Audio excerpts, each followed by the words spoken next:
2 hours later. Por dito.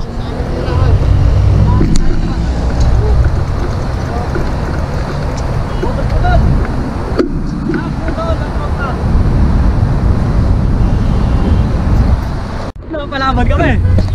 Mga katropa, ito na yon. Oo. Nakakarating na kami dito sa ano to Ben? Globe. Globe. 42 kilometer. 42 kilometer mula ba yun? Okay. Napapalaban. Akala nga namin di magkakarating kasi parang nawala kami sa ruta namin. So nangyari, yung tumbok sana namin papunta kami ng I Love Jeddah. Ang nangyari, tuloy-tuloy itong daan na to. Naghahanap kami ng patakaliwa. Walang kaliwaan. Ang nangyari, dire-diretso na lang kami. Kasi dito yung U-turn papunta ng I Love Jeddah. So ito yung naunang narating namin, itong Globe. Okay pa sa alright. Okay pa sa alright. Featuring bagong trains. Bike. At sa bagong nalampasan na napagkakarating dito, ito ngayon yung bagong road bike na kasama namin. Ito ngayon yung bagong champion. Wow! May-ari. O Chard, ano masasabi mo dito Chard? Napapalaban yata tayo Chard? Oo, for the first time napalaban tayo ng 42 kilometers, balikan 84. So ibig sabihin dito, Pumunta pa tayo ng Corniche. so ibig sabihin dito 42. Oo. Pupunta pa tayo ng I Love Jeddah. Oo. So doon na tayo. Diretso, plus 42 hanggang natin, di 84 na. Ilang kilometro ba doon galing dito papunta sa ano? Dito hanggang bahay, 42. 42. Babalik pa tayo. Punta pa tayo ng I Love Jeddah, 10 kilometers. Ilagay mo na, 10 kilometer. Ilagay mo 42 ulit hanggang bahay. Matindi talaga, matindi. Matindi. Napapalaban din to si Galaxy, pero ano na to si Galaxy? Expert na to. Pangalawang balik na yan dito. Yung meron niya, lumalagotok, partida. Pagbubuhan ka naman yun. Kailangan mo na dyan, save na.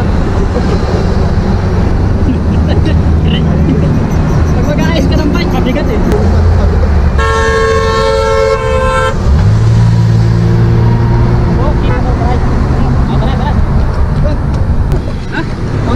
Kunting pahinga pa daw. Ano Will? Kunting pahinga ba? Kunti pa. Suya. Suya. Umiling pa, papatay na eh. Umiling pa. Ito yung bago kong accomplishment. Kasi hindi naman talaga ako bikers. Yung 42 kilometers galing sa accommodation namin sa Sport City, doon sa may Wasaria District. Para sa akin, malaki accomplishment na yun kasi yung 42 kilometers sa buong buhay ko, hindi pa ako nakakatakbo ng ganyan kalayo. So para sa akin, isang accomplishment na yun. Kasama ko yung mga kasama ko sa trabaho. Yun, para sa akin, malaki accomplishment na yung 42 kilometers. Tapos 42 kilometers galing dito naman, pagkatapos namin papunta pa kami ng I Love Jeddah, mga 10 kilometers. Tapos from I Love Jeddah, nasa mga 40 kilometers din yung layo niya papuntang accommodation namin. So para sa akin talagang malaki accomplishment ito.